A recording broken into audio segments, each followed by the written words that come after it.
นะมัตถุรัตนตยัสสะขอนอบน้อมแด่พระรัตนตรัยด้วยเสียงเก้าเจริญสุขเจริญพรญาติโยมสาธุชนทุกคนทุกท่านเนาะเมื่อนี้ก็วันที่30เดือน6เป็นมื้อสุดท้ายของเดือน6แล้วเนาะจะย่างเข้าสู่เดือน7แล้วก็ยังพอมีเวลาที่จะมาร่วมกันสนทนาปราศัยธรรมะก็จะใช้เวลาจักหน่อยนึงร่วมกันสนทนาปราศัยในข้ออัดข้อธรรมบางสิ่งบางประการที่มีผู้สงสัยหวังว่าจะได้ยินเสียงชัดเจนดีเนาะท่านใดที่เข้ามาแล้วก็ซอยคอมเมนต์มาบอกได้เด้อว่าเสียงชัดเจนดีบ่สัญญาณยังใช้ได้ปกติบ่จะได้ปรับปรุงนะ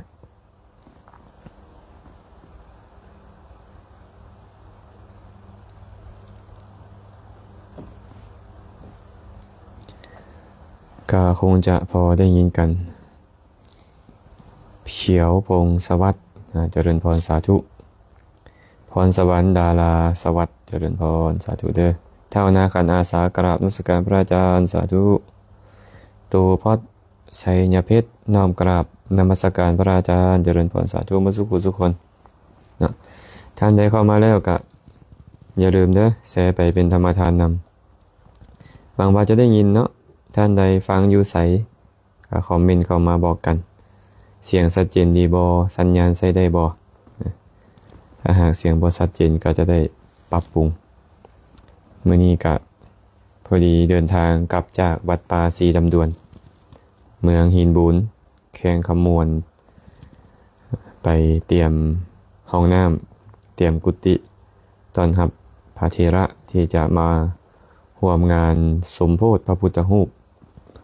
พระเจ้าใหญ่ฮงเฮืองเดชที่จะได้แห่ลงไปจากนครหลวงเวียงจันทร์วันที่4เดือนหน้านี้เนาะก็ประมาณช่วงวันเสาร์ที่จะถึงนี้ก็เชิญชวนทุกคนทุกท่านที่ได้ยินได้ฟังมาแล้วก็ไปร่วมกันเนาะจะมีการสนทนาธรรมฟังธรรมสาธยายธรรมตลอดคืนสอดแจ้งอยู่ที่วัดป่าศรีดำดวนบ้านเราหลวงเมืองหินบูนแขวงคำมวนนะหากผู้ใดสะดวกมีเงินไขก็ขอเจริญพรเด้อไปร่วมกันเอาบุญ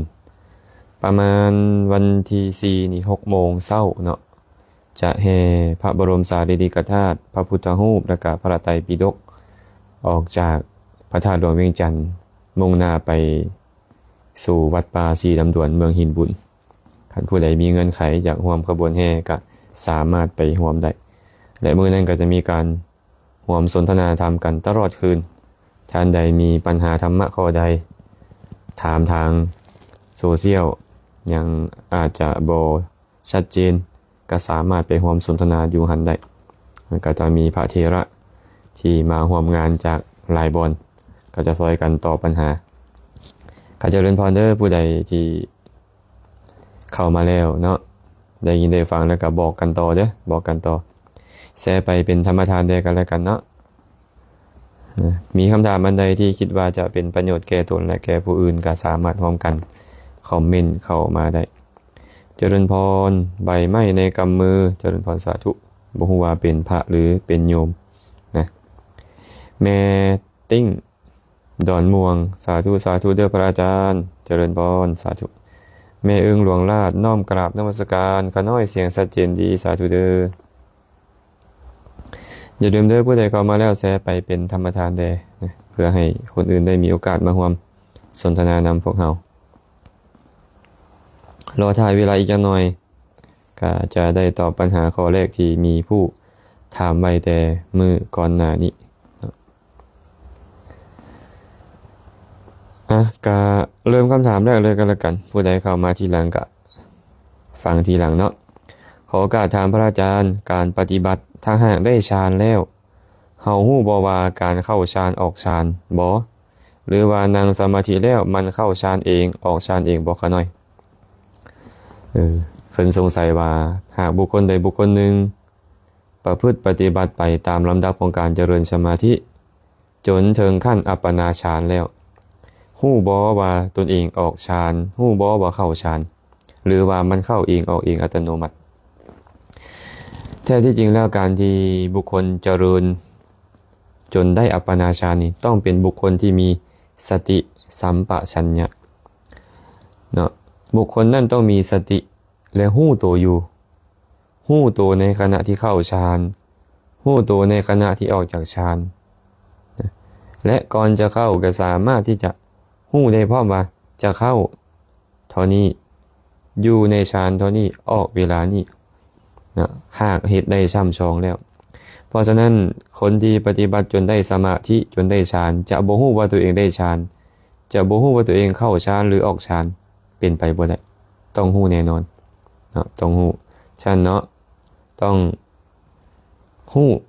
ว่าตัวเองเข้าหรือออกฌานนะมาอีกคำถามหนึ่งเนาะเพิ่นถามว่านมัสการอาจารย์และคณะสงฆ์ขาน้อยไม่ออกน้อยหนองเขียวขอโอกาสถามเฮ็ดบุญแล้วเวลาอธิษฐานควรเว้าออกเสียงดังบ่หรือนึกในใจก็ได้และต้องหยาดน้ำพร้อมบ่คำว่าอธิษฐานก็หมายถึงว่าน้อมใจเพื่อให้บุญนั่นเป็นปัจจัยแก่สิ่งใดสิ่งหนึ่งเอิ้นว่าอธิษฐาน เวลาเฮ็ดบุญอาตมาเว้าเรื่อยๆเวลาเฮ็ดบุญนี่นะหากบ่ได้อธิษฐานบุญนั่นส่งผลเป็นสุขบ่แน่นอนส่งผลเป็นสุขแต่ว่าจะส่งผลแบบใดอันนี้บ่แน่นอนนะเพิ่นอุปมาเหมือนกับบุคคลจับกิ่งไม้มาแล้วโยนขึ้นไปถึงอากาศบางครั้งเอาทางกกลงบางครั้งเอาทางปลายลงบางครั้งก็ขวงลงมาบ่แน่นอนบุคคลให้ทานเวลาทานส่งผลก็เป็นเหตุให้มั่งคั่งร่ำรวยมีโภคทรัพย์แต่ว่าบ่แน่นอนว่าจะให้ไปอยู่ในสถานที่ใดเวลาใดพร้อมแต่ถ้าหากว่าบุคคลใดบุคคลหนึ่งให้ทานแล้วอธิษฐานว่าขอบุญนี้จงเป็นปัจจัยแก่พระนิพพานเถิดบุญนั่นจะน้อมไปสู่พระนิพพานหรืออธิษฐานว่าขอจงเกิดในประเทศที่สมควรได้พบกัลยาณมิตรให้ได้เข้าใกล้บัณฑิตได้ฟังธรรมเถิดบุญนั่นก็จะน้อมไปเพื่อฟังให้เฮ็ดให้เราได้เข้าใกล้บัณฑิตได้ฟังธรรมเป็นต้นพวกเราอาจจะสังเกตเห็นในโลกใบนี้นะมีคนมั่งคั่งร่ำรวยมีโภคสมบัติหลายจำนวนหลวงหลายในโลกแต่หลายๆคนบ่ฮู้จักพุทธศาสนาบ่ได้พ่อบัณฑิตบ่ได้ฟังธรรมบ่ได้เข้าใกล้แม้แต่พระธรรมคำสอนแม้แต่น้อยเลยย้อนหยังจึงเป็นไปนั้นเขาให้ทานดีเป็นปัจจัยให้ร่ำรวยแต่เขาบ่ได้อธิษฐานไว้ว่าขอบุญนี้จงเป็นปัจจัยแก่พระนิพพานจงได้เกิดในประเทศอันสมควรได้พบได้เกิดในตระกูลที่เป็นสัมมาทิฏฐิได้พบกัลยาณมิตรขอให้ได้ฟังธรรมเขาบ่ได้อธิษฐานไว้มีแต่ให้ทานแต่บ่ได้อธิษฐานเนาะทานของเขาก็เป็นปัจจัยให้ร่ำรวยนั่นแหละแต่บ่ได้เข้าใกล้บัณฑิตเป็นต้นฉะนั้นเวลาให้ทานก็ตามรักษาศีลก็ตามเฮ็ดกุศลอย่างใดอย่างหนึ่งก็ตามพวกเขาควรอธิษฐานขอบุญนี้จงเป็นปัจจัยแก่พระนิพพานเถิดนะให้อธิษฐานให้เป็นปัจจัยแก่พระนิพพานเนาะแต่ถ้าหากว่ายังบ่ถึงนิพพานก็ขอให้ได้เกิดในประเทศที่สมควรได้เกิดในตระกูลที่เป็นสัมมาทิฏฐิได้พบพ่อกัลยาณมิตรเป็นเหตุให้ได้ยินได้ฟังพระสัทธรรมให้ใจยินดีเป็นในการฟังธรรมในการปฏิบัติธรรมแล้วท้ายที่สุดก็ขอให้บรรลุพระนิพพานในที่สุดให้เฮาอธิษฐานเนาะเพิ่นเลยถามว่าเฮ็ดบุญทุกครั้งต้องอธิษฐานออกเสียงบ่คำว่าอธิษฐานนี่นะบ่จำเป็นต้องออกเสียงบ่จำเป็นต้องออกเสียงเนาะนึกน้อมในใจนั่นแหละว่าขอบุญนี้จงเป็นปัจจัยแก่สิ่งนี้และสิ่งนี้เอิ้นว่าอธิษฐานและถามว่าต้องหยาดน้ำบ่อธิษฐานกับหยาดน้ำบ่เกี่ยวกันเนาะบ่เกี่ยวกันการหยาดน้ำมีก็ได้บ่มีก็ได้และถามว่าเป็นอย่างจึงหยาดน้ำจุดประสงค์ของการหยาดน้ำในสมัยอดีตกับปัจจุบันนี้บ่คือกัน ในอดีตนี่นะข้าเจ้าหยาดน้ำเพื่อหยังเพื่อจะซื้อให้ฮู้ว่าสิ่งที่เขาสละไปนี่นะเขาสละไปพ้นแล้วเหมือนกับเทน้ำลงไปแล้วบ่เอาคืนแล้วบ่แม่นของเขาแล้วนะอันนี้เป็นจุดประสงค์ของการหยาดน้ำในสมัยอดีตแต่ปัจจุบันนี้พวกเขาเข้าใจว่าการหยาดน้ำเนี่ยเป็นการอุทิศส่วนกุศลให้พ่อให้แม่ให้ญาติกาวงศาอันนี้พวกเขาเข้าใจผิดจากอดีตเนาะการอุทิศส่วนกุศลบ่จำเป็นต้องมีน้ำหยาดก็ได้แค่ตั้งเจตนาขึ้นมาแล้วเปล่งวาจาออกมาว่าข้าพเจ้าขออุทิศส่วนบุญกุศลให้แก่ผู้นี้ผู้นั้นหรือว่าให้แก่สรรพสัตว์ทั้งหลายขอทานทั้งหลายจงมีส่วนในบุญที่ข้าพเจ้าได้กระทำนี้แล้วด้วยเถิดจะมีน้ำหยาดหรือบ่มีน้ำหยาดก็บ่ได้ผิดอีหยังเลยน้ำหยาดบ่ได้มีผลอีหยังต่อการอุทิศส่วนกุศลแต่สำหรับบางบุคคลขันได้น้ำหยาดมาหยาดไปพร้อมในใจนึกถึงพ่อถึงแม่ถึงปู่ถึงย่าถึงมิตรสหายได้ดีคนนั่นก็ให้เขามีไปน้ำหยาดเนาะแต่สำหรับบางบุคคลบัดเนี่ยบ่จำเป็นต้องมีน้ำหยาดดอกนึกถึงพ่อถึงแม่ได้นึกถึงญาติกาวงศาเพื่อนมิตรสหายได้แบ่งบุญให้แต่ละคนได้เขาก็บ่จำเป็นต้องมีน้ำหยาดฉะนั้นน้ำหยาดบ่แม่นสาระของการอุทิศส่วนกุศลแต่เป็นเครื่องล่อใจสำหรับบางบุคคลที่ข้าเจ้านึกถึงญาติกาวงศาบ่ได้เท่านั้นเองเนาะฉะนั้นเนาะเวลาที่ฐานขอบุญนี่จงเป็นปัจจัยแก่มรรคผลนิพพานเป็นต้นบ่จำเป็นต้องหยาดน้ำแม้แต่อุทิศส่วนกุศลก็บ่จำเป็นต้องหยาดน้ำแต่มีน้ำหยาดได้บ่ผิดหยังแต่อย่าให้ถึงขั้นกับว่าบ่มีน้ำหยาดบ่ได้อย่าถึงขั้นนั้นเนาะอันนี้ตอบให้แบบนี้เด้อเจริญพรเด้อญาติโยมท่านใดเข้ามาแล้วซอยกันแชร์ไปเป็นธรรมทานแต่ท่านใดมีคำถามที่คิดว่าจะเป็นประโยชน์แก่ตนแก่ผู้อื่นก็คอมเมนต์เข้ามาร่วมกันสนทนาเนาะคำถามใดที่สามารถตอบได้ก็จะตอบไปคำถามใดที่ยังบ่คันมีหลักฐานมาอ้างอิงก็จะขอยกไว้ไปเป็นมือใหม่เพราะว่าเวลาเราสนทนากันเราก็ต้องการหลักฐานที่มาในพระไตรปิฎกเหตุผลเราจะบ่เว้าลอยๆเนาะเดือนธรรมวงศ์นมัสการพระอาจารย์แซมสาธุขาน้อยเจริญพรสาธุเด้อแก้วมณีพรจันทวงศ์น้อมกราบนมัสการพระอาจารย์ญาติธรรมทางท่าแขกเนาะสิริพรทโนภาสสกุลเจริญพรจินดาราจันแดงโอ้ไม่เอาจินดาราลูกศิษย์อภิธรรมวันเสาร์อาทิตย์เนาะอนุโมทนาบุญนำเด้อเกษรสังสินชัยนมัสการพระอาจารย์วันนี้มาทันพระอาจารย์ไลฟ์สดน้อมรับฟังธรรมจากพระอาจารย์ค่ะเจริญพรสาธุด้วยนางลำไพเอี้ยงเจริญน้อมกราบนมัสการพระอาจารย์เจ้าค่ะสาธุขวัญใจจันดีน้อมกราบนมัสการพระอาจารย์ค่ะสาธุเด้อแม่ดำดวนสุขาภูวงศ์ญาติธรรมทุกคนทุกท่านเลยมาคำถามอีกคำถามหนึ่งเนาะตอมคำประเสริฐหรือว่าเพิ่นเขียนผิดบ่ตอมคำประเสริฐสาธุข้าน้อยขอโอกาสถามต้นโพเกิดอยู่กลางบ้านข้าน้อยได้ตัดออกแล้วมันตายข้าน้อยมีโทษหยังบ่แล้วมีวิธีขอขมาแนวใดกรรมนั่นจึงจะเบาลงต้นโพ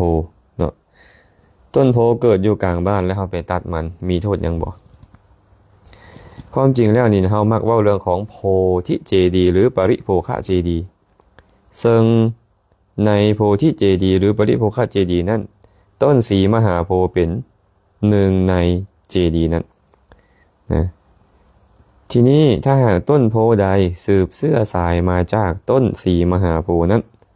ต้นโพนั่นแหละสมควรที่จะ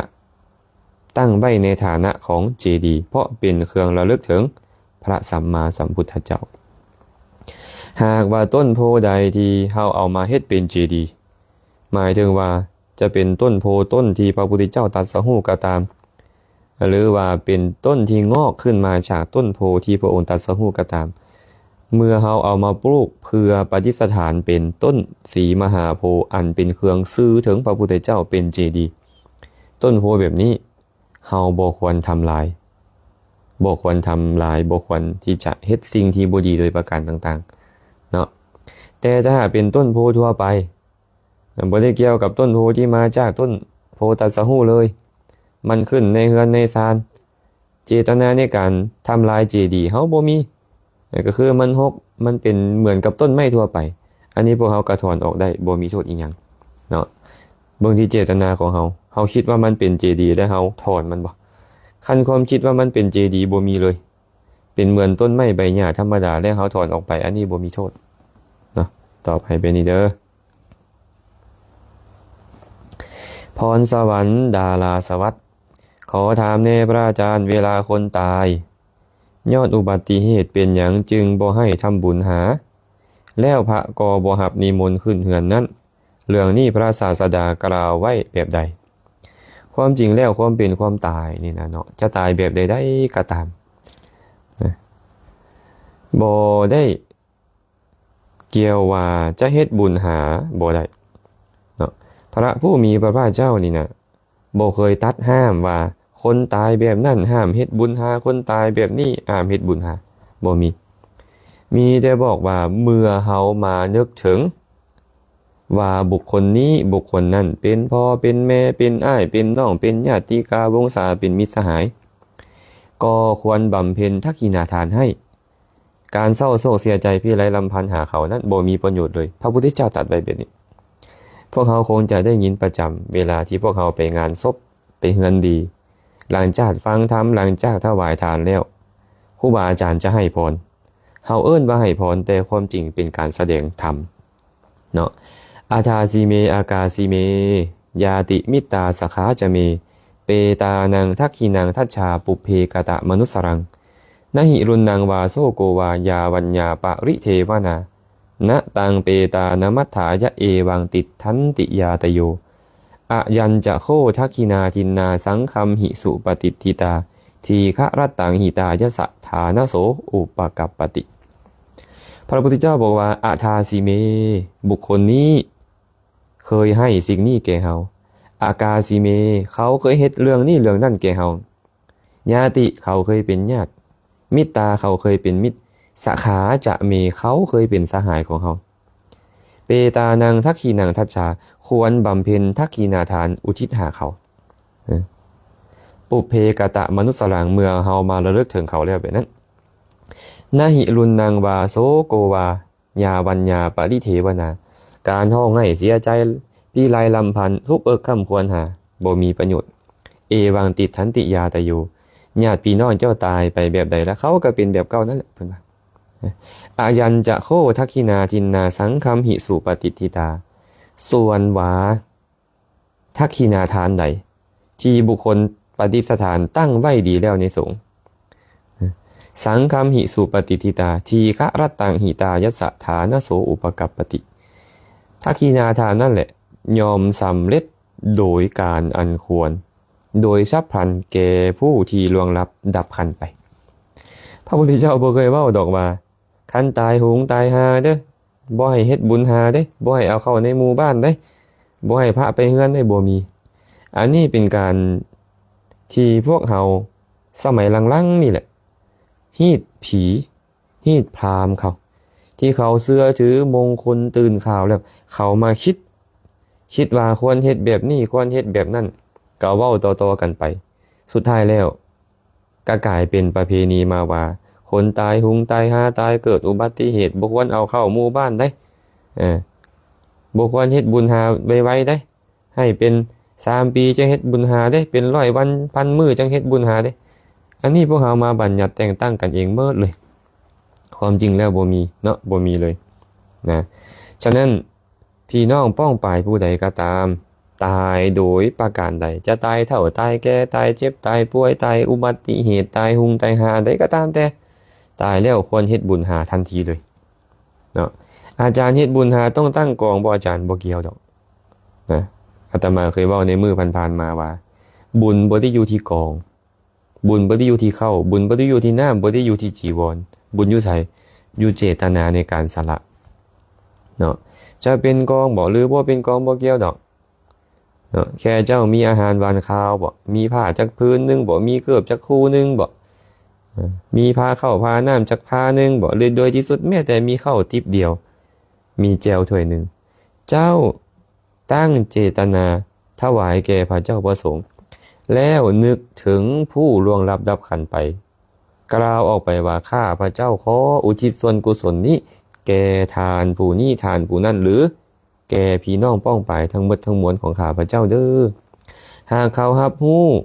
เขาชื่นชมยินดีอนุโมทนานำของอันเป็นทิพย์จะเกิดขึ้นกับเขาหรือหากว่าเขามีเงื่อนไขก็จะพ้นจากความเป็นเปรตเป็นตนได้แต่หากเขาตายแล้วไปเกิดในนรกนี่นะหมดโอกาส หมดโอกาสจะอนุโมทนานำเขาหากเขาตายแล้วไปเกิดเป็นเพศเขารับรู้เขาอนุโมทนาเขาจะได้บริโภคและมีโอกาสพ้นจากความเป็นเพศไปเป็นเทวดาได้นะ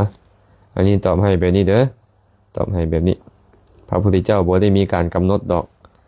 ว่าตายเกิดอุบัติเหตุแล้วบ่ให้เอาเข้าบ้านบ่ให้นิมนต์พระไปขึ้นเฮือนบ่มีเนาะสายน้ำวิรุณกราบนมัสการพระอาจารย์แซมเจริญพรสาธุเชิดชัยศรีคำนวณสาธุสาธุกราบนมัสการครับเจริญพรอนุโมทนาบุญด้วยญาติโยมทางกรุงเทพเนาะกินนาลีสอสนวงศาสาธุน้อมกราบนมัสการพระอาจารย์สาธุเด้อ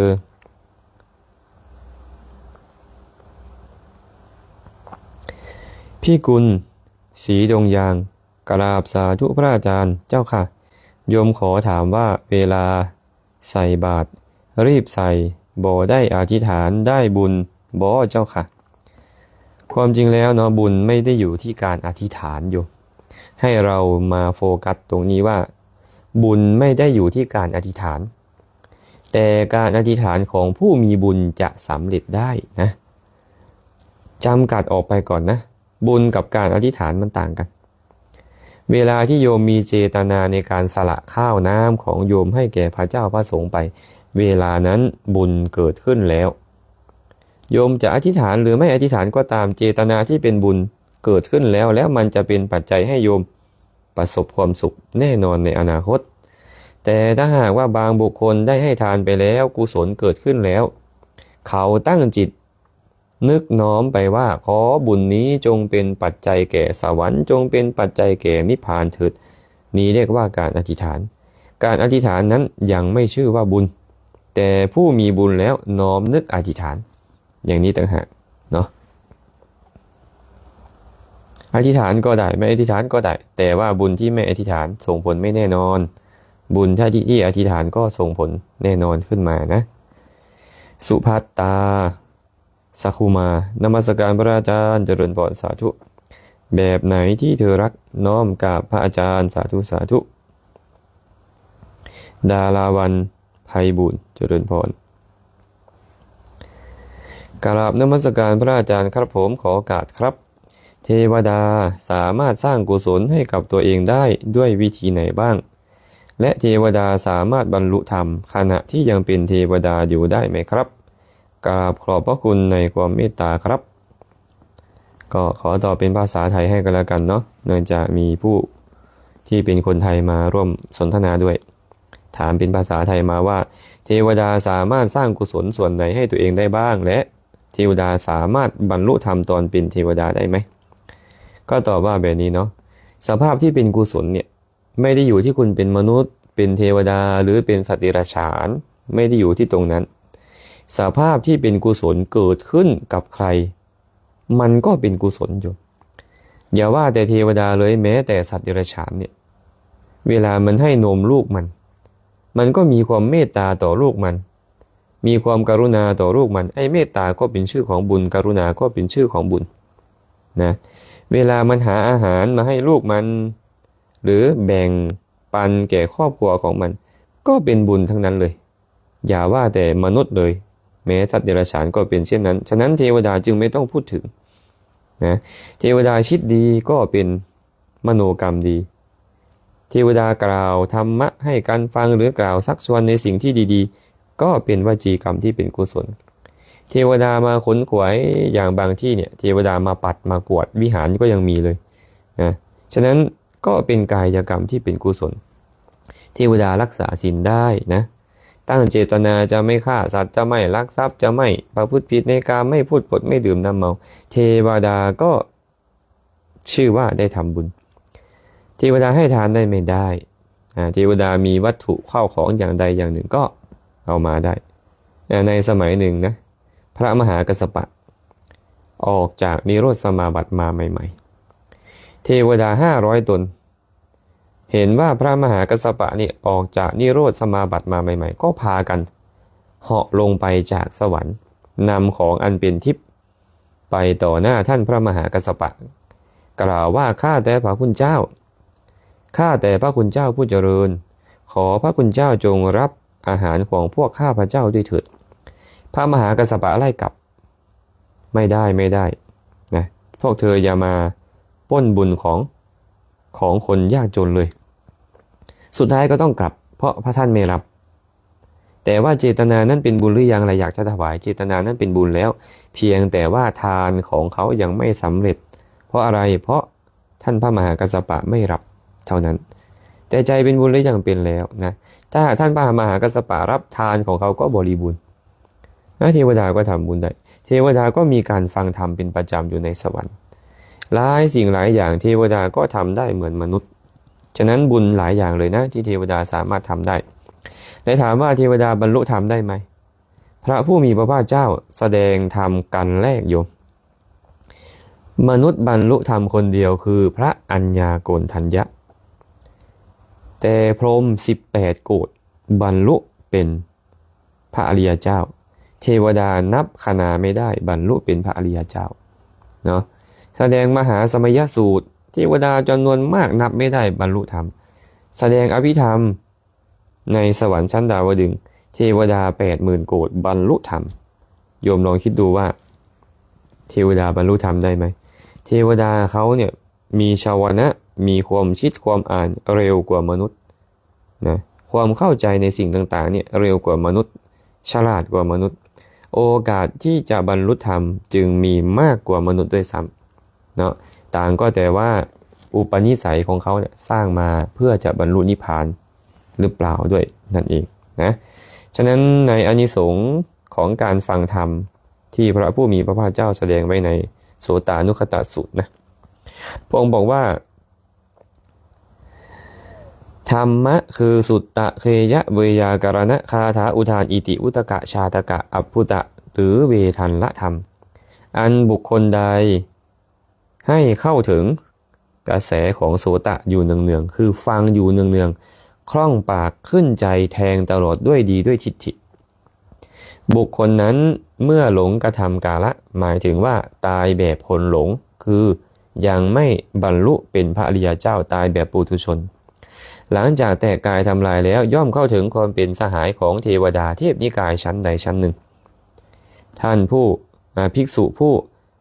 ชำนาญทางจิตเป็นผู้มีฤทธิ์ไปแสดงธรรมแก่เทวดาในสมาคมของเทวดานั้นเทวดาตนนั้นได้เข้ามาฟังธรรมถึงสติระลึกได้ช้าแต่ย่อมบรรลุธรรมได้ไวนี่เป็นอานิสงส์ของการฟังธรรมเนืองๆบางที่พระองค์บอกว่าเทวดาแสดงธรรมแก่กันฟังเองก็บรรลุธรรมได้ไวสนทนาธรรมกันก็บรรลุธรรมได้ไวเทวดาที่เคยร่วมประพฤติธรรมร่วมฟังธรรมด้วยกันมาในการก่อนไปเกิดในสวรรค์ด้วยกันมาตักเตือนกันว่าท่านจำได้ไหมเราเคยฟังธรรมร่วมกันเคยประพฤติธรรมด้วยกันในสมัยเป็นมนุษย์เขาระลึกได้ช้าแต่ย่อมบรรลุธรรมได้ไวนี้เป็นอานิสงส์ของการฟังธรรมนั้นฉะนั้นถ้าหากว่าบุคคลใดก็ตามเสพธรรมะมาในอดีตหลังจากแตกกายทำลายแล้วไปเกิดเป็นเทวดานิกายใดนิกายหนึ่งเมื่อเขามีโอกาสได้ยินได้ฟังธรรมมีโอกาสได้ตามระลึกถึงธรรมเขาก็บรรลุธรรมได้เร็วฉะนั้นเทวดาก็บรรลุธรรมได้จำนวนมากกว่ามนุษย์ด้วยซ้ำเนาะอันนี้ก็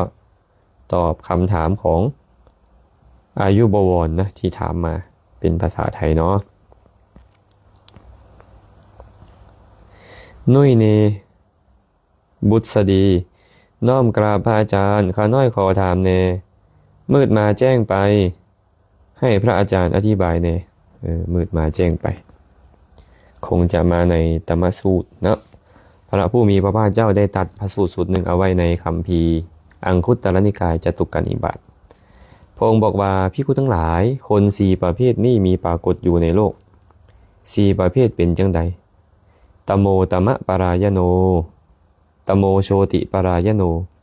โชติตมะปรายโนโชติปรายโนแปลเป็นภาษาลาวเลยกันแล้วกันเนาะบุคคลผู้มืดมามืดไปหนึ่งผู้มืดมาสว่างไปหนึ่งผู้สว่างมามืดไปหนึ่งและผู้สว่างมาสว่างไปหนึ่ง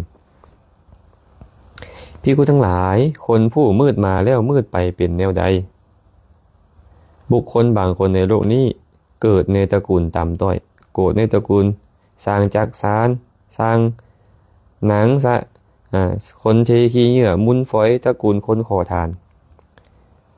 บ่นำซ้ำห่างกายพิกลพิการเข้าป่าอาหารหาได้ยากผ้าพรทอนสบายหาได้ยากเครื่องอำนวยความสะดวกหาได้ยากเขายังประพฤติชั่วด้วยกายวาจาใจอีกหลังจากแต่กายทำลายแล้วยอมเข้าถึงอบายทุกขติวินิบาตนรกนี่แหละภิกขุทั้งหลายเรียกว่าคนมืดมาแล้วมืดไปคำว่ามืดมาก็คือกุศลทรงผลน้อยหน่อยมาเกิดในตระกูลยากจนอนาถาเข้าป่าอาหารผ้าพรทอนสบายเครื่องอำนวยความสะดวกแทบบ่มีเลยตัวเองเป็นคนพิกลพิการง่อยเปี้ยเสียขาพร้อมบ่นำซ้ำตัวเองยังบ่เฮ็ดดียังเฮ็ดแต่ความชั่วด้วยกายด้วยวาจาด้วยใจก็ไปสู่ที่มืดคืออบายทุกขติวินิบาตนรกพระองค์เลยเอิ้นว่ามืดมาแล้วมืดไปภิกขุทั้งหลายบุคคลผู้มืดมาแล้วแจ้งไปเป็นแนวใดบุคคลบางคนในโลกนี้เกิดมาเป็นมนุษย์เกิดในตระกูลยากจนอนาถาตระกูลกรรมกรคนหับไส้คนขอทานคนเทขี้เหงื่อมุนฝอยบ่นำซ้ำห่างกายพิกลพิการบ่พ้องใสบ่งดงามเข้าป่าอาหารหาได้ยากผ้าพรทอนสบายเครื่องอำนวยความสะดวกหาได้ยากแต่ว่าเขากับประพฤติสุจริตประพฤติดีด้วยกายด้วยวาจาด้วยใจหลังจากแต่กายทำลายแล้วเขายอมเข้าถึงสุคติโลกสวรรค์ภิกขุทั้งหลายนี่แหละเรียกว่าผู้มืดมาแล้วแจ้งไปตอนมาเนี่ยมาแบบมืดกุศลทรงผลน้อยๆมาเกิดเป็นคนยากจนอนาถาแต่คิดดีเว้าดีเฮ็ดดีให้ทานนักตาทินฟังธรรมละโลกนี้ไปแล้วไปสู่สุคติโลกสวรรค์เอิ้นว่าทีแจ้งมืดมาแจ้งไปเป็นแบบนี้ภิกขุทั้งหลายบุคคลผู้แจ้งมาแล้วมืดไปเป็นแนวใดบุคคลบางคนในโลกนี้เกิดในตระกูลสูงทรงเกิดในตระกูลกษัตริย์ตระกูลพราหมณ์ตระกูลเศรษฐีมหาศาลบ่นำซ้ำมีผิวพรรณวรรณะสวยสดงดงามผ้าพรทอนสบายเข้าน้ำซ้ำปลาเครื่องอำนวยความสะดวกหาได้ง่ายแต่เขากับประพฤติชั่วด้วยกายวาจาใจบ่ยอมผิดความดีเลยหลังจากแต่กายทำลายแล้วย่อมเข้าถึงอบายทุกขติวินิบาตนรกนี่แหละภิกขุทั้งหลายเรียกว่าผู้แจ้งมาสว่างมาแล้วมืดไปบางคนนี่เงินไขดีเนาะตัวเองเฮ็ดบุญมาดีเกิดในตระกูลสูงทรงผิวพรรณวรรณะงดงามเครื่องอำนวยความสะดวกครบครันแต่ว่าคิดแต่แนวซัวๆเว้าแต่แนวซัวๆเฮ็ดแต่แนวซัวๆหลังจากตายแล้วก็เข้าถึงอบายทุกขติวินิบาตนรกอันเป็นที่มืดนี่เอิ้นว่าคนแจ้งมาแต่มืดไปภิกขุทั้งหลายคนผู้แจ้งมาแล้วแจ้งไปเป็นแนวใดบุคคลบางคนในโลกนี้เกิดในตระกูลสูงทรงเกิดในตระกูลกษัตริย์มหาศาลพราหมณ์มหาศาลเศรษฐีมหาศาลผิวพรรณวรรณะพองใสงดงามเสื้อผ้าอาภรณ์เข้าน้ำซ้ำปลาเครื่องอำนวยความสะดวกหาได้ง่ายและเขาก็ยังประพฤติสุจริตประพฤติดีด้วยกายด้วยวาจาด้วยใจอีกหลังจากแต่กายทำลายแล้วยอมเข้าถึงสุคติโลกสวรรค์ภิกขุทั้งหลายนี่แหละเรียกว่าผู้แจ้งมาแล้วแจ้งไปนี่แหละคนสี่ประเภทนี้มีปรากฏอยู่ในโลกนี้ไอ้คนสุดท้ายนี่ไงเฮ็ดบุญมาดีมาแบบแจ้งเกิดในตระกูลสูงทรงเป็นท้าวพญามหากษัตริย์เป็นพราหมณ์มหาศาลเป็นเศรษฐีมหาศาลบ่นำซ้ำผิวพรรณวรรณะงดงามเวลาคิดก็คิดแต่แนวดีๆเว้าก็เว้าแต่แนวดีๆเฮ็ดก็เฮ็ดแต่แนวดีๆ ประพฤติแต่สุจริตให้ทานรักษาศีลฟังธรรมช่วยเหลือเกื้อกูลบ้านเมืองสังคมตายไปแล้วก็ไปสู่สุคติโลกสวรรค์พระพุทธเจ้าเอิ้นเขาว่าแจ้งมาแล้วแจ้งไปอันนี้ก็มีเนาะมีได้มีพระพุทธเจ้าเลยบอกว่าคน4ประเภทนี้มีปรากฏอยู่ในโลกนี้เฮาเป็นประเภทใดจะเป็นประเภทใดก็ตามแต่เนาะญาติโยมเนาะขอให้แจ้งไปกันแล้วกันเด้อขอให้แจ้งไปโพไซไซยวงศ์สาธุพรพิยสาขาเจริญพรเด้อมาอีกคำถามหนึ่งเนาะเกศรสังสินชัยนมัสการพระอาจารย์เจ้าค่ะโยมขอถามคำถามเกี่ยวกับการถวายชุดบริขารไตรจีวรแด่พระภิกษุสงฆ์ในช่วงพรรษาโดยการถวายเพื่อว่าพระภิกษุสงฆ์จะได้ครองในพรรษาผิดวินัยของพระสงฆ์หรือไม่ค่ะกราบรับความรู้จากพระอาจารย์ค่ะความจริงแล้วคำถามนี้อาตมาตอบไปตั้งแต่เมื่อวันก่อนแล้วเนาะตอบไปแล้วนะไม่ได้ผิดวินัยอะไรโยมนะโยมจะถวายตอนไหนเวลาใดได้หมดเลยไม่ผิดวินัยท่านในพรรษานอกพรรษาอยู่ที่ไหนอย่างไรได้หมดนะไม่ผิดวินัยเนาะอันนี้ตอบให้แล้วนะตอบสั้นๆเนาะวันนี้เนาะแว่นแหวนมณีสาธุทองไหลไสยวงศาญาติธรรมทางสหรัฐอเมริกาเนาะน้อมกราบนมัสการพระอาจารย์ข้าน้อยขอกราบอนุโมทนาสาธุเจริญพรเด้ออ่านซื้อเพิ่นบ่ออกเนาะอันนี้เนาะไฟโบนุวะสาธุขอให้ข้าน้อยมีบุญมีความสุขด้วยเถิดฟังธรรมเด้อจะมีบุญแผ่เมตตา ให้ทานรักษาศีลจะมีบุญเนาะน้องมิกกี้สีท่านดอนมีออกเมญาติธรรมปากสันเนาะตอมคำประเสริฐเจริญพรเด้อคำใสวงสุวรรณน้อมกราบนมัสการพระอาจารย์สาธุบี้ไสยเลิศสาธุรัชดาสมรสมนตรีกราบนมัสการพระคุณเจ้าพระอาจารย์เจ้าค่ะเจริญพรนางบ้านนากราบพระอาจารย์ค่ะฟังธรรมไลฟ์สดชัดเจนดีทางฝั่งไทยสาธุลิดดาข้าน้อยขอโอกาสถามถ้าคนเฮาตายไปแล้วเฮาสิฮู้บ่ว่าเฮาตาย ตายไปแล้วก็แล้วต้องฮู้ว่าตัวเองตายเนาะแต่ว่าสิฮู้ไวหรือซ่าบางคนตายไปยังบ่ฮู้ในขณะนั้นทันทีแต่ตายไปจักส่วนขณะหนึ่งก็จะฮู้ว่าตัวเองตายเคยมีเรื่องเล่าเนาะในสมัยพุทธกาลมีนางสาวนาคนหนึ่งได้นำอาหารมาใส่บาตรพระมหากัสสปะพอใส่บาตรแล้วก็ดีใจแล้วกำลังย่างไปตามคันนางูเห่าตอดตายพอตายปุ๊บเหมือนคนหลับแล้วตื่นเกิดในสวรรค์เห็นวิมานจะฮู้ว่าตัวเองตายเห็นวิมานทองที่อยู่ในสวรรค์จะฮู้ว่าตัวเองตายเอ้าข่อยมาอยู่นี่ได้จังใดนึกย้อนกลับไปข่อยได้ให้ทานกับพระมหากัสสปะตอนใกล้ตายเลยเป็นปัจจัยให้ข่อยมาเกิดเป็นเทวดานี่แหละเนาะตายแล้วก็ฮู้แต่ว่าฮู้ไวหรือซ่าแต่บ่โดนหรอกเนาะบ่โดนบ่ว่าเป็นมื้อ2มื้อเลยจังฮู้ว่าตัวเองตายนั่นบ่มีแป๊บเดียวก็ฮู้แล้วเนาะนุชพี่รันนุชน้อมกราบนมัสการพระอาจารย์รับฟังอยู่เสียงดีค่ะน้อยสาธุหอมจันทร์ศรีวิไลน้อมกราบนมัสการพระอาจารย์สาธุเจริญพรเด้อญาติธรรมทุกคนทุกท่านเลยเพชรดาวงศ์นิดสอนแต่ตามองตุนตาเจริญพรเด้อหอมคำวิไลสาธุน้อมนมัสการพระอาจารย์เสียงชัดเจนดีค่ะน้อยฟังแล้วจิตเป็นกุศลจิตเป็นสุขหลายสาธุอนุโมทนานำเมโนลาคำจำปาเนาะฟ้ารู้ดินรู้กราบนมัสการพระอาจารย์กราบสาธุอนุโมทนาในธรรมเจ้าข้าเจริญพรด้วยเนาะทองสร้อยอินเตือข้าน้อยกราบนมัสการพระอาจารย์สาธุเล่นี่ละสื่อเพิ่นเนาะ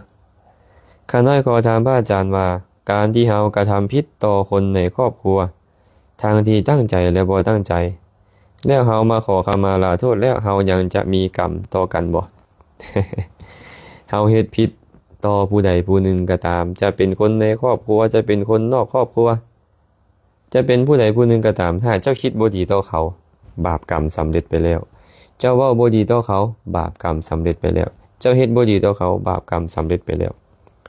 ถึงภายหลังเจ้าไปขอขมาลาโทษบาปกรรมมันก็ยังคือเก่ามันจะส่งผลให้เจ้าเป็นทุกข์คือเก่าเนาะแต่ว่าใจที่เจ้าอ่อนน้อมลงแล้วกล้าขอขมาลาโทษเนี่ยเป็นกุศลตัวนี้เป็นบุญการขอขมาลาโทษมันเป็นบุญบุญตัวนี้ก็จะส่งผลให้เจ้าประสบสุขในอนาคตเนาะและเมื่อมีการขอขมาลาโทษกันแล้วนี่นะหลายๆคนเมื่อมีการขอขมาลาโทษแล้วก็เลิกแล้วต่อกันบ่จองล่างจองบานบ่จองเว้นบ่จองกรรมกันเช็ดให้กันและกันนี่เนี่ยบ่อาฆาตพยาบาทกันซื่อๆแต่ว่ากรรมที่เจ้าเฮ็ดไปแล้วเว้าไปแล้วคิดบ่ดีไปแล้วมันสำเร็จเป็นบาปไปแล้วนะเจ้าจะต้องได้รับผลของมันแน่นอนเจ้าจะต้องเป็นทุกข์เพราะมันแน่นอนในอนาคตเพียงแต่การขอขมาลาโทษเฮามักเอิ้นว่าขออโหสิกรรมแต่ความจริงแล้วอโหสิกรรมบ่ได้มีแต่ว่ายกโทษเลิกลากันค่อยก็บ่จองกรรมบ่จองเวรเจ้าก็บ่จองกรรมบ่จองเวรบ่เบียดเบียนกันเท่านั้นซื่อๆเนาะอันนี้ตอบให้ไปนี่เด้อเฮ็ดบ่ดีกับไผก็ตามไปขอขมาลาโทษเป็นเรื่องที่ดีแต่ว่าถึงขอขมาลาโทษแล้วก็บ่ได้หมายความว่ากรรมนั่นจะหมดไปเนาะอันนี้ตอบให้แบบนี้เด้ออย่าลืมด้วยท่านญาติธรรมทั้งหลายที่เข้ามาแล้วเนาะผู้ใดมีคำถามก็คอมเมนต์เข้ามาถามเอาไว้คันตอบทันมื้อนี้ก็จะตอบบ่ทันก็ยกเป็นมือใหม่และก็ซอยแชร์ไปเป็นธรรมทานนำนะให้คนหลายๆคนได้ร่วมกันสนทนาปราศัยเนาะมณีวรไสยพรน้อมกราบนมัสการพระอาจารย์สาธุมุกดาจันคล้ายน้อมกราบอนุโมทนาสาธุเจ้าค่ะสาธุมาเบิ่งอีกคำถามหนึ่งขวัญนมัสการข้าน้อยพระอาจารย์ขอโอกาสถามเดข้าน้อยการที่เฮามีลูกเป็นการสร้างกรรมให้ตัวเองบ่ การที่เฮามีลูกเป็นการสร้างกรรมให้ตัวเองบ่ทำความเข้าใจกรรมก่อนกรรมนี่นะจะมีลูกหรือบ่มีลูกก็เป็นกรรมนะพระพุทธเจ้าตรัสแบบนี้ว่าภิกขุทั้งหลายเฮากล่าวเจตนาว่าเป็นกรรมเจตนาหังภิกขเวกัมมังวทามิเจตยิตวากัมมังกโรติกาเยนะวาจายะมนัสสาภิกขุทั้งหลายเฮากล่าวเจตนาว่าเป็นกรรมเพราะบุคคลจงใจแล้วจึงเฮ็ดกรรมด้วยกายวาจาใจฉะนั้นเจ้าจะมีลูกหรือบ่มีลูกกรรมมันก็เกิดขึ้นกับเจ้าอยู่เพราะเจ้ามีเจตนาอยู่ทุกเมื่อเชื่อวันเจตนาคิดเรื่องนี้ดีแดบ่ดีแดก็เป็นกรรมดีแดบ่ดีแดเจตนาเว้าเรื่องนี้เว้าดีแดบ่ดีแดก็เป็นกรรมดีแดบ่ดีแดเจตนาเฮ็ดอันนี้ก็เฮ็ดดีแดบ่ดีแดก็เป็นทั้งกรรมดีทั้งกรรมบ่ดีบ่ได้อยู่ที่เจ้ามีลูกหรือบ่มีลูก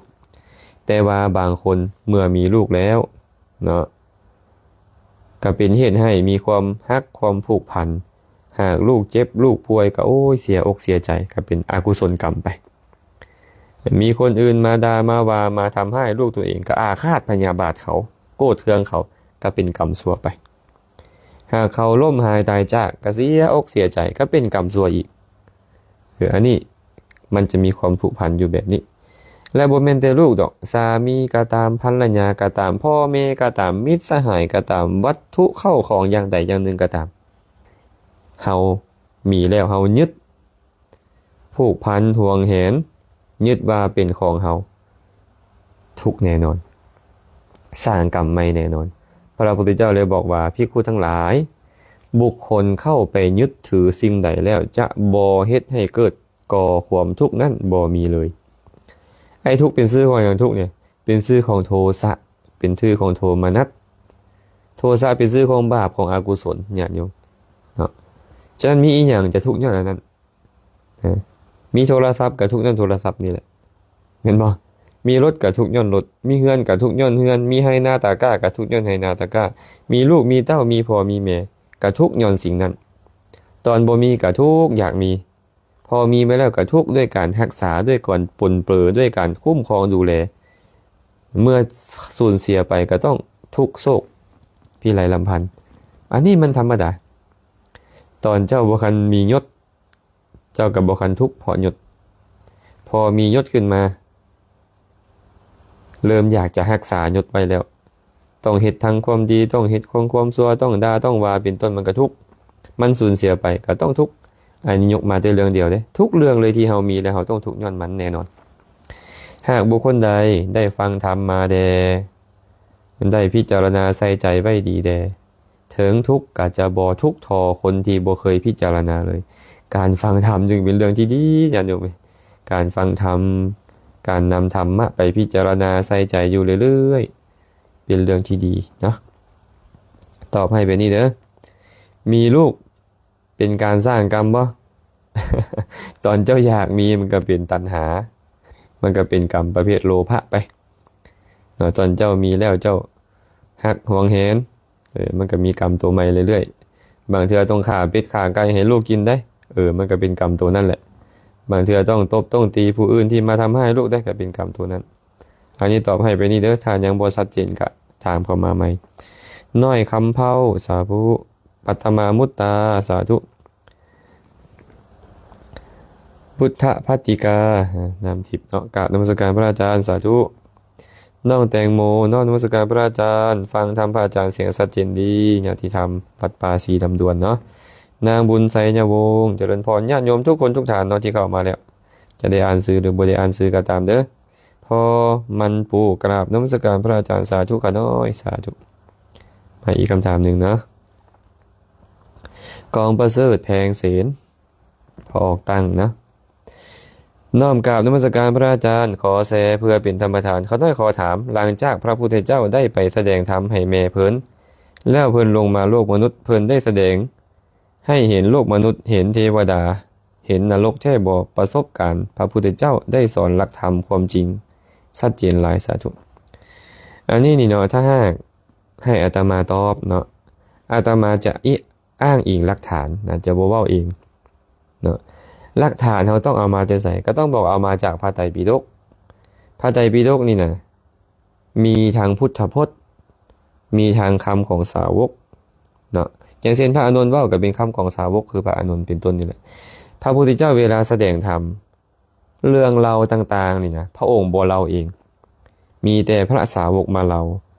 บางครั้งกับพระอานนท์เล่าบางครั้งกับพระสารีบุตรพระโมคคัลลานะเป็นต้นที่ได้ไปกับพระองค์มาเล่าให้พระอานนท์ฟังต่อพระอานนท์ก็เชื่อมาแล้วก็มาเล่าต่อนะหากเป็นไปตามที่เพิ่นเล่าไว้ในคัมภีร์ต่างๆเนาะเพิ่นก็เล่าไว้ว่าพระสัมมาสัมพุทธเจ้าหลังจากแสดงอภิธรรม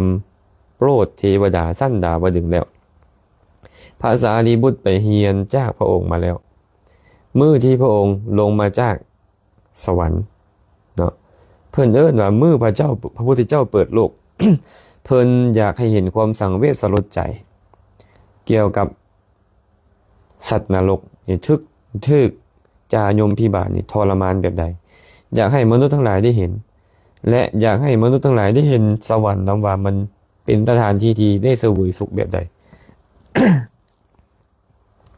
พระองค์ก็เลยอธิษฐานให้ทั้ง3โลกคือเทวโลกมนุษยโลกและอบายนี่เห็นกันเนาะเพื่อให้สัตว์ทั้งหลายได้เกิดความสังเวชสลดใจเพราะฉะนั้นเพิ่นเลยเอิ้นว่าวันเทโวโลหะนะเนาะวันเทโวโลหะนะ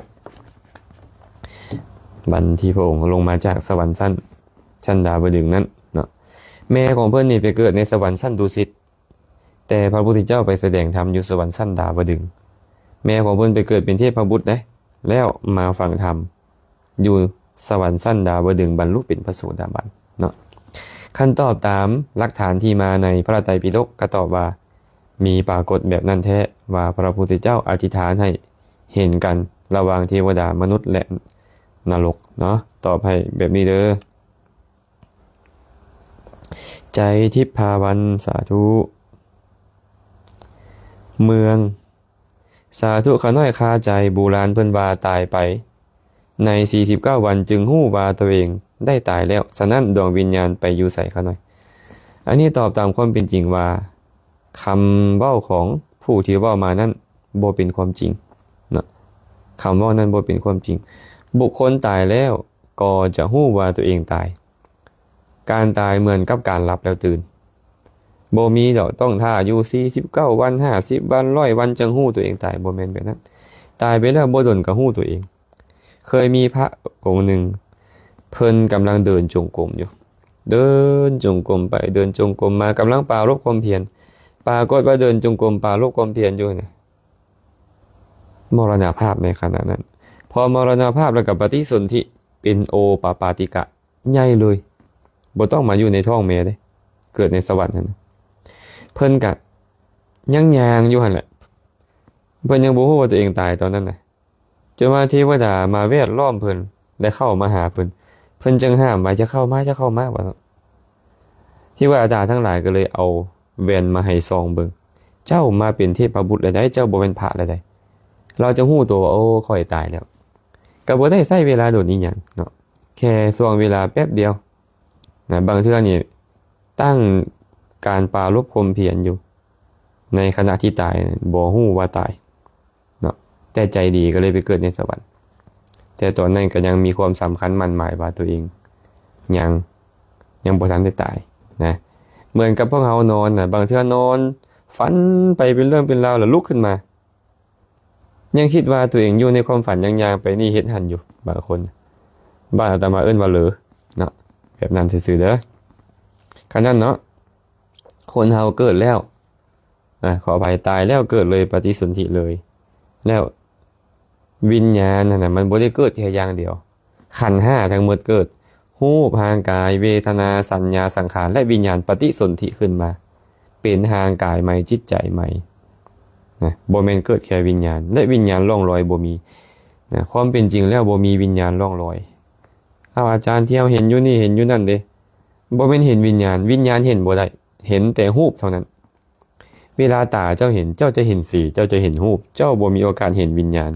เจ้าบ่มีโอกาสเห็นเวทนาเจ้าบ่มีโอกาสเห็นสัญญาบ่มีโอกาสเห็นสังขารเจ้าต้องเห็นรูปฉะนั้นสิ่งที่เจ้าเห็นน่ะก็เป็นรูปแต่บางเทื่อเนี่ยเขาเป็นเทวดาบางเทื่อเขาเป็นยักษ์บางเทื่อเขาเป็นเปรต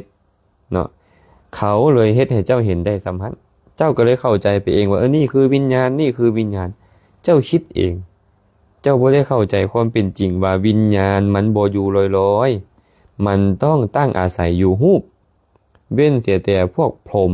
สั้นรูปผมที่บ่มีรูปพุ้นจังบ่ต้องอาศัยอยู่รูปฉะนั้นเนาะอันนี้ให้ทำความเข้าใจใหม่เด้อทำความเข้าใจใหม่ตาดำภูวงศรีญาติธรรมเมืองปากหลายไพบูลย์แก้วจันทราโอ้ญาติธรรมหนองบกบ่เห็นเข้ามาเบิ่งไลฟ์สดโดนเลยเนาะ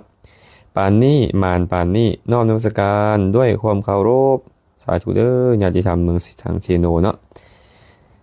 แก้วเสาแก้วนมัสการติดตามทุกวันฝั่งไทยลำปางเจ้าค่ะเจริญพรขอให้มีความสุขความเจริญบีแก้วคำพันสาธุพระอาจารย์เขาได้ขอถามการที่เฮาเจ็บปวดตลอดเวลามันเป็นกรรมจากอันใดตอบว่าบ่ฮู้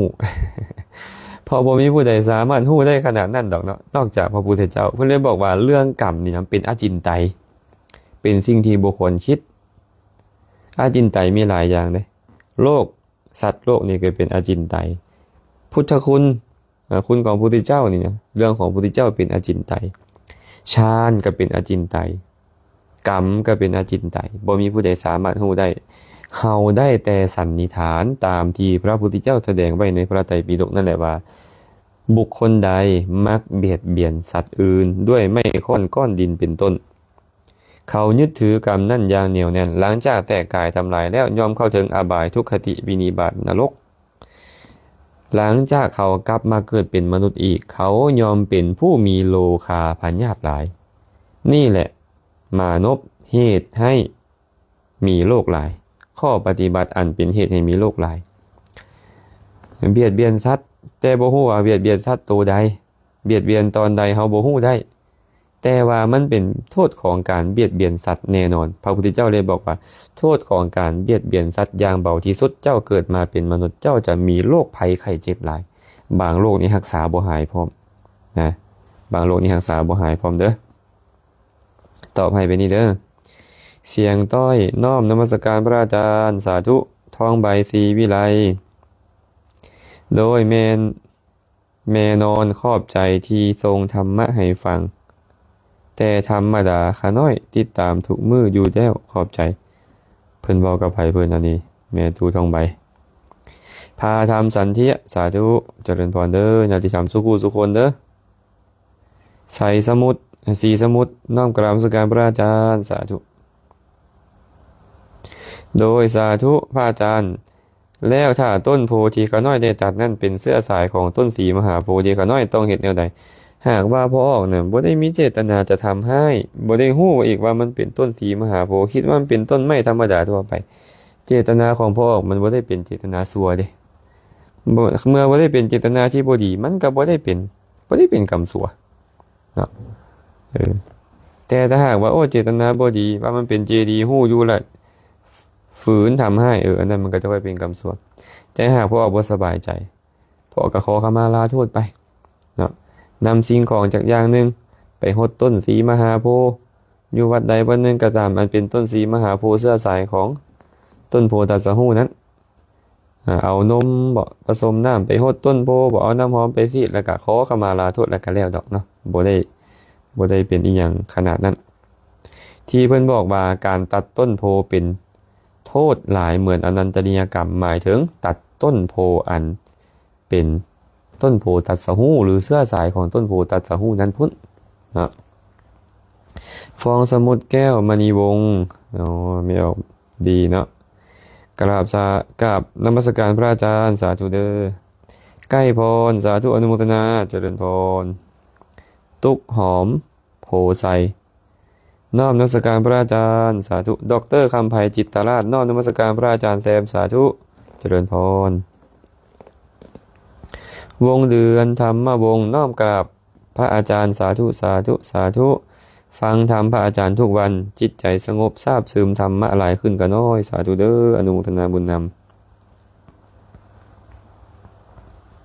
ำพรสวรรค์ดาราสวัสดิ์แจมแจ้งแล้วพระอาจารย์ตัดชิปทีขาน้อยถามลงแนจะแซโตเป็นธรรมทานเพื่อผู้ยังบ่เข้าใจและทำบุญเพื่อให้ผู้ล่วงลับไปได้อนุโมทนาตามฐานะของเขาที่จะได้รับสาธุ อาตมาบ่ค่อยได้ตัดเนาะส่วนหลายแล้วก็มีผู้ที่เขาเจ้าฟังในไลฟ์สดเนี่ยเขาเห็นว่าคลิปนี้เป็นประโยชน์นี่เขาก็ไปตัดเองลงเองอาจารย์บ่ค่อยมีเวลาเพราะว่าแต่ละมือก็ได้สอนได้เฮ็ดกิจต่างๆนะก็บ่ค่อยมีเวลาไปตัดเนาะคันผู้ใดสะดวกก็ไปตัดเด้อตัดเอาไปเผยแพร่ต่ออันใดคิดว่ามีประโยชน์ก็ไปเผยแพร่ต่อได้จันสุดาจันทามีนาวงศ์น้อมนมัสการพระอาจารย์สาธุตุ้ยวันนิดากราบนมัสการพระอาจารย์สาธุเด้อแสนดีมะนีวงศ์กราบนมัสการข้าน้อยพระอาจารย์อยู่อเมริกาเสียงแจ้งดีข้าน้อยสาธุเจริญพรเด้อโยมแม่แสนดีแม่น้อยอินทจักฮอดเวียงไว้น้อ ญาติธรรมท่าแขกเพิ่นเป็นเจ้าภาพสร้างกุฏิถวายแก่คณะสงฆ์ที่จะถวายวันที่4นี่แหละเนาะถวายวันที่4วันที่5นี่ที่จะมีงานสมโภชนี่แล้วก็เพิ่นถวายพระไตรปิฎกชุดหนึ่งแล้วก็ตู้ใส่พระไตรปิฎกอันนี้ก็อนุโมทนาบุญนำเพิ่นเด้อท่านใดที่รับรู้แล้วก็อนุโมทนาบุญนำเพิ่นกองมณีจันทร์ดาวนมัสการข้าน้อยเวลากลับกันทางพี่เป็นกลางคืนทางบ้านเฮาเปล่งมือคืนสาธุแจ้งดีอยู่ขออภัยทางพี่เป็นกลางเวรทางบ้านเฮาเป็นกลางคืนเจริญพรสาธุมาต่อเนาะสีสมุทรแก้วอารุณใสญาติธรรมทางอัตตปือเบิงทรงนี่เนาะสาธุพระอาจารย์เขาได้ขอโอกาสถาม 1. ผู้ที่เข้าใจเรื่องนามรูปผิดจะยังบรรลุธรรมขั้นโสดาบันได้บ่คะน้อย 2. ถ้าหากได้อริยบุคคลขั้นต้นคือโสดาบันแล้วจะยังมาเข้าใจผิดเรื่องขันธ์5อยู่บ่คะน้อยพระโสดาบันนี่เขาฮู้หยังฮู้วะเขาฮู้อันใดเป็นรูปอันใดเป็นนามสมบูรณ์แล้วความเห็นผิดว่าเป็นตัวเป็นตนเป็นบุคคลเขาบ่มีแล้วและปฏิจจสมุปบาทเขาเข้าใจสมบูรณ์แล้วการที่เขาจะแยกรูปแยกนามบ่ออกนั่นบ่มีดอกเนาะบุคคลจะตรัสรู้ต้องรู้อริยสัจสี่อริยสัจสี่คือหยังล่ะทุกข์เหตุเกิดทุกข์เหตุดับทุกข์และทางดับทุกข์เหตุเกิดทุกข์คือหยังเหตุทุกข์คือหยังเหตุเกิดทุกข์คือหยังทุกข์คือขันธ์5เขาก็ต้องรู้ว่าขันธ์5คือหยังคือรูปร่างกายเวทนาสัญญาสังขารวิญญาณอันนั้นเนาะ เขาต้องเข้าใจถูกความเห็นต้องตรงความเห็นต้องตรงเนาะคันยังเห็นรูปเป็นน้ำยังเห็นน้ำเป็นรูปอยู่นี่คือสิบ่แม่นโสดาบันดอกเนาะคันซั่นพระโสดาบันก็ต้องเข้าใจเรื่องนามรูปเพราะ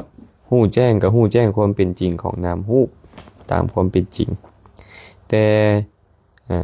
อาจจะบ่เข้าใจบัญญัติบางอย่างเป็นไปได้บ่เข้าใจบัญญัตินะว่าเพิ่นบัญญัติว่าอีหยังบัญญัติสิ่งนี้นามอันนี้เพิ่นบัญญัติว่าอีหยังอาจจะเป็นไปได้แต่ว่าเข้าใจนามผิดรูปผิดนี่บ่มีเนาะสอบให้ไปนี่เด้อ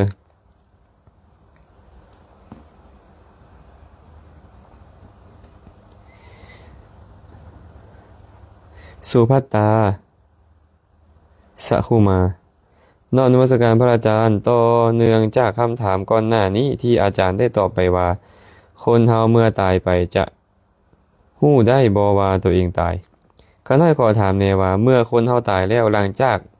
ไปสู่ภพคติตามบุญกรรมของแต่ละคนตามที่อาจารย์กล่าวจิตของคนนั้นยังจือภพชาติตอนที่ยังบ่ได้เสียชีวิตได้บ่ก็ตอบว่าจือได้เนาะโดยเฉพาะไปประสบความทุกข์คือเป็นเพศนี่นะเมื่อประสบความทุกข์เป็นเพศเป็นสัตว์นรกเนี่ยก็จือได้แหละว่าโอ้ยตัวเองเฮ็ดกรรมชั่วอันใดจึงมาประสบทุกข์แบบนี้จึงต้องตกนรกจึงต้องเป็นเพศเขาก็จะระลึกชาติได้แม้แต่ไปเกิดเป็นเทวดาคือกันก็จะระลึกชาติได้มีแต่พวกเฮานี่แหละที่มาเกิดเป็นมนุษย์ที่มาเกิดเป็นมนุษย์พอเกิดเป็นมนุษย์แล้วอยู่ในท้องแม่โดนแล้วก็ยังพอระลึกได้แต่เมื่อออกมาจากท้องพ่อท้องแม่แล้วเห็นรูปฟังเสียงดมกินซิมรสชาติได้สัมผัสนึกถึงสิ่งนี้สิ่งนั้นอารมณ์หลายขึ้นจิตใจก็ไปฮู้อารมณ์หลายขึ้นเมื่อจิตใจฮู้อารมณ์หลายขึ้นกิเลสคือกามฉันทะพยาบาทเป็นต้นนี่นะที่เอิ้นว่านิวรธรรมมันก็มากุ้มรุมจิตใจเมื่อนิวรธรรมมันกุ้มรุมจิตใจมันก็เศร้าหมองเมื่อจิตใจเศร้าหมองก็ระลึกอีหยังบ่ได้บัดนี้สติมันบ่มาแบบนี้เนาะวิไลครจันทรังสีกราบนมัสการขน้อยสาธุแม่เบอร์สิบะแก้วเมืองเหนือเจริญพรสาธุเด้อนิมนต์ท่านพระอาจารย์โยมกองมณีจันทร์ไม่ออกดาวเนาะญาติธรรมทางอเมริกาพุ่นละ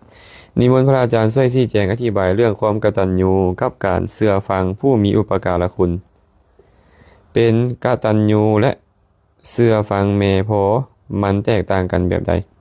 ข้าน้อยอยากให้หลายๆทานที่กตัญญูและเชื่อฟังได้เข้าใจแจ่มแจ้งระหว่างความกตัญญูกับการเชื่อฟังให้ถูกต้องสาธุและแฮปปี้เบิร์ธเดย์ย้อนหลังด้วยข้าน้อยขอให้พระอาจารย์มีความสุขปราศจากทุกข์ทั้งปวงสาธุเจริญพรเพิ่นถามว่าความกตัญญูกับความเชื่อถอยฟังคำนี่นะมันต่างกันบ่กตัญญูแปลว่าหยังกตัญญูภาษาบาลีเพิ่นใช้คำว่ากตัญญูหรือกตัญญูตากตัญญูแปลว่าฮู้สิ่งที่คนอื่นเฮ็ดแก่ตนบ่ลืมบุญคุณคนอื่นว่าง่ายๆก็แล้วกันเนาะพ่อแม่มีบุญคุณแก่เฮาบ่อ้ายเอ้ยน้องมีบุญคุณแก่เฮาบ่เพื่อนมิตรสหายมีบุญคุณแก่เฮาได้ให้สิ่งนี้แก่เฮาได้เฮ็ดสิ่งนั้นแก่เฮาได้ประคบประหงมเฮาเป็นต้นอันนี้เอิ้นว่าฮู้บุญคุณเนาะบางเทื่อเพิ่นเพิ่มคำว่ากตเวทิตาเข้าไปแปลว่าแสดงตอบเมื่อฮู้บุญคุณแล้วก็แสดงตอบย่องย่อสรรเสริญผู้มีพระคุณบ่หรือว่าให้สิ่งนี้เฮ็ดสิ่งนั้นต่อผู้มีพระคุณบ่นี่เอิ้นว่าแสดงตอบเว้ารวมกันก็คือกตัญญูกตเวทีหรือกตเวทิตาส่วนการเชื่อฟังบัดเนี่ยการเชื่อฟังนี่นะบางสิ่งบางอย่างเนาะบางสิ่งบางอย่างนี่ผู้ที่มีพระคุณหั่นน่ะเฮ็ดบ่ถูกพาเฮ็ดบ่ถูกพาเว้าบ่ถูกพาคิดบ่ถูกก็บ่จำเป็นต้องเชื่อเนาะก็บ่จำเป็นต้องฟังเด้แต่ก็บ่จำเป็นต้องไปโต้เถียงบ่จำเป็นต้องไปโต้เถียงบ่เชื่อฟังก็บ่จำเป็นต้องไปโต้เถียงเนาะบ่เอามาประพฤติปฏิบัติตามก็อย่าเนาะแต่ก็บ่ต้องเป็นต้องไปโต้เถียงฉะนั้นถึงแม้นว่าเพิ่นจะมีคุณต่อเฮาก็ตามคันเพิ่นซักซ้อนให้ฆ่าสัตว์ให้ลักทรัพย์ให้ประพฤติผิดในกามให้เว้าตัวให้ดื่มน้ำเมาก็บ่แม่นว่าเฮาต้องไปฟังความเพิ่นไปเชื่อถ้อยฟังคำเพิ่นเฮ็ดตามเพิ่นก็บ่แม่นจังซั่น กตัญญูคือฮู้คุณเป็นสิ่งที่ดีแล้วเฮาก็บ่ไปทำให้คนมีพระคุณกับเฮาก็พอแต่บ่ได้หมายความว่าเฮาต้องเฮ็ดตามทุกสิ่งทุกอย่างแต่เวลาเพิ่นเว้าเพิ่นว่าอันใดเป็นคุณงามความดีเฮาก็ควรเชื่อถ้อยฟังคำเพิ่นนั่นแหละเฮ็ดตามเพิ่นได้ก็ดีอันใดเฮาเฮ็ดตามบ่ได้บ่ถูกจริตเฮาบ่หรืออีหยังต่างๆเฮาก็ต้องเบิ่งเนาะต้องเบิ่งว่าดีบ่สิ่งที่เพิ่นแนะนำบอกกล่าวหั่นน่ะเป็นความดีหรือเป็นความชั่วนะกตัญญูบ่ได้หมายความว่าต้องเชื่อฟังทุกสิ่งทุกอย่างกตัญญูก็คือฮู้ระลึกได้อยู่เสมอว่าเพิ่นได้เฮ็ดสิ่งที่ดีๆได้ให้สิ่งที่ดีๆต่อเฮาจังซี่เอิ้นว่ากตัญญูพรวิไลรัตวงศ์น้อมกราบพระอาจารย์สนอขน้อยสาธุเด้อคำดีวงดาราน้อมกราบพระอาจารย์เจริญพรอนุโมทนาบุญนำ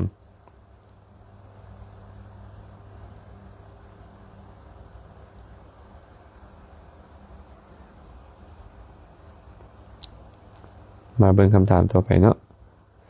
หนูคำบานฮีฮากราบนมัสการพระอาจารย์เขาน้อยขอถามแน่พระอาจารย์ถ้าคนเฮานี่เกิดความเบื่อหน่ายจะเฮ็ดแบบใดน้อเขาน้อย เบื่อหน่ายมีหลายอย่างในเบื่อหน่ายนี่เบื่อหน่ายคล้ายกำนัดบ่เห็นว่าการเวียนว่ายตายเกิดในสังสารวัฏนี่โอ้ยมีแต่ทุกข์เนาะเบื่อหน่ายแบบนี้หันดีเอิ้นว่าปัญญาเกิดขึ้นในเบื่อหน่ายแบบเนี้ยสติปัญญามันเกิดขึ้นแล้วฮู้เบื่อหน่ายไอ้คำว่าเบื่อหน่ายใช่ซื่อๆแต่เป็นลักษณะของปัญญาแต่หากเฮาท้อแท้ท้อถอยบ่อยากจะเฮ็ดอีหยังรู้สึกว่ามันเป็นสิ่งที่น่าสิ่งที่น่ารังเกียจเป็นสิ่งที่มันขัดข้องอีหยังไปหมดอันนี้เอิ้นว่าท้อแท้ท้อถอยอันเนี้ยเอิ้นว่าท้อแท้ท้อถอยเนาะหรือเฮามักเอิ้นว่าทีนะมิทธะนั่นแหละความท้อแท้ท้อถอยใจความเสื่องซึมหดหู่บ่อยากจะเฮ็ดการงานสิ่งใดสิ่งหนึ่งเลยไอ้แบบนั้นเฮาก็ต้องปรับใจเนาะต้องพยายามปรารภสังเวชธรรมไม่อย่างละคือสังเวชธรรมนี่แหละคือการเวียนตายเวียนเกิดนี่แหละความแก่ความเจ็บความตายความโศกเศร้าเสียใจพิไรลำพันธ์ความพัดพรากจากของฮักพบพ่อสิ่งที่บ่น่าพอใจหรือว่าอบายทุกขติวินิบาตนรกนี่นะหากเฮาท้อแท้ท้อถอยอยู่แบบนี้นี่นะเฮาต้องยังเวียนว่ายตายเกิดในสังสารวัฏได้เฮาต้องเข้าถึงอบายทุกขติวินิบาตนรกได้คนท้อแท้ท้อถอยนี่คือคนบ่มีสติบ่มีปัญญาเด้มันต้องประสบทุกข์เด้เฮาก็ต้องปลุกใจตัวเองให้สังเวชธรรมมันมาอยู่ในใจเฮาเรื่อยๆเอาจิตเฮาไปกำหนดสังเวชธรรมเรื่อยๆแล้วพวกเฮาก็จะฮึดขึ้นมาได้เนาะคันบ่มีสังเวชธรรมจังได๋ก็ ก็บ่ไปบ่ใส่บ่รอดนะแต่เสื้อวงศาน้อมกราบพระอาจารย์ที่ตามอยู่ฟังอยู่หนองบกสาธุเด้อฟ้าใสน้อมนมัสการพระอาจารย์สาธุหมีใสเนี่ยใสยกองสาธุ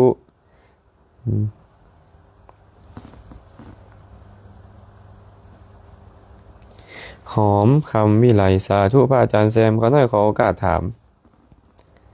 เมื่อฮอดวันศีลแล้วเฮาอยากใส่บาตรแต่บ้านที่เฮาอยู่บ่มีวัดแล้วเฮาได้แต่แผ่เมตตาให้สรรพสัตว์ทั้งหลายสิได้อานิสงส์บ่เขาน้อยอนุเคราะห์ตอบให้เขาน้อยหายสงสัยแด่เดี๋ยวนี้คนลาวเฮานี่เข้าใจคำว่าแผ่เมตตากับอุทิศส่วนกุศลนี่สับสนกันเนาะแผ่เมตตากับอุทิศส่วนกุศลนี่แตกต่างกันอุทิศส่วนกุศลหมายถึงว่าเจ้าเฮ็ดบุญอย่างใดอย่างหนึ่งอย่างเช่นให้ทานบ่รักษาศีลบ่หรือฟังธรรมมาบุญเกิดขึ้นกับเจ้าแล้วเจ้าต้องคอยแบ่งบุญให้คนอื่นเอิ้นว่าอุทิศส่วนกุศลค่อยขอแบ่งบุญนี้ให้พ่อให้แม่เด้อให้ญาติกาวงศาเด้อให้เทพบุตรเทวดาเด้อมีส่วนบุญนำข่อยเด้ออันนี้เอิ้นว่าการอุทิศบุญหรือแบ่งบุญส่วนการแผ่เมตตาคือตั้งเจตนาปรารถนาดีต่อคนอื่นเห็นผู้ใดก็ขอให้เจ้ามีความสุขเด้อนึกในใจว่าขอให้เจ้ามีความสุขเด้อนึกถึงผู้ใดได้บ่ว่าจะเป็นมนุษย์บ่ว่าจะเป็นเทวดาบ่ว่าจะเป็นผีสางนางไม้บ่ว่าจะเป็นสัตว์เดรัจฉานก็ตามนึกถึงเขาได้ก็ขอให้เจ้ามีความสุขขอให้เจ้ามีความสุขนี่เอิ้นว่าเมตตากุศลเนาะนี่เอิ้นว่าการแผ่เมตตาเป็นกุศล เจ้าอยู่ไสเจ้าบ่จำเป็นต้องให้ทานบ่จำเป็นต้องเฮ็ดอีกอย่างอื่นก็ได้เจ้าแผ่เมตตาเจ้าก็ได้บุญเนาะเป็นบุญสักนิดนึงหลังจากเจ้าแผ่เมตตาแล้วปรารถนาความสุขให้เกิดขึ้นแก่คนอื่นแล้วขอให้เจ้ามีความสุข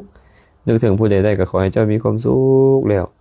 บุญเกิดขึ้นแล้วเจ้ายังสามารถมาอุทิศบุญให้กับผู้อื่นได้คือกันอีกต่อหนึ่งฉะนั้นถึงเจ้าบ่ได้ให้ทานใส่บาตรเป็นทานกุศลเด้แต่การแผ่เมตตาเป็นภาวนากุศลมันกุศลคนละแบบกันเนาะเจ้าบ่มีโอกาสในการให้ทานเจ้าก็แผ่เมตตาบ่มีเฮ็ดแต่มื้อดับวันศีลเฮ็ดทุกยามทุกมื้อทุกเวลาเลยแห่งดีนั่งทายอยู่ห้องน้ำก็นึกแผ่เมตตาให้หมู่ก็ได้บุญคือเก่านั่งกินข้าวกินน้ำบ่เฮ็ดเวียกเฮ็ดงานอยู่สถานที่ต่างๆขับรถขับรางไปแผ่เมตตาให้คนนั้นในระหว่างทางหันหรือว่านึกถึงคนที่เคารพนึกถึงเพื่อนฝูงมิตรสหายพ่อแม่ก็ตามขอให้พวกเจ้ามีความสุขขอให้พวกเจ้ามีความสุขในใจก็ได้บุญตลอดทางคันเฮาเฮ็ดได้เนาะฉะนั้นเนาะบ่มีปัญหาหยังดอกเฮ็ดโลดเด้อรัชดาสมรสมนตรีกราบอนุโมทนาสาธุในธรรมเจ้าค่ะสาธุแม่โต้งสายบุญน้อมกราบอนุโมทนาสาธุในธรรมคำสอนเจ้าค่ะสาธุเด้อ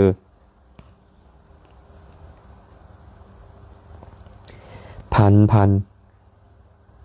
พระอาจารย์แซมเขาน้อยอยากถามเรื่องไปใส่บาตรอยู่วัดหน้าเทศกาลต่างๆเพิ่นจะตั้งบาตรไว้ถึงศาลาแต่ว่าพระยังบ่ทันได้ให้ศีลให้พรแต่เขาน้อยไปใส่บาตรก่อนจะได้บุญอยู่บ่ บุญบ่ได้อยู่ที่บาตรบุญบ่ได้อยู่ที่การให้พรของพระบุญอยู่ที่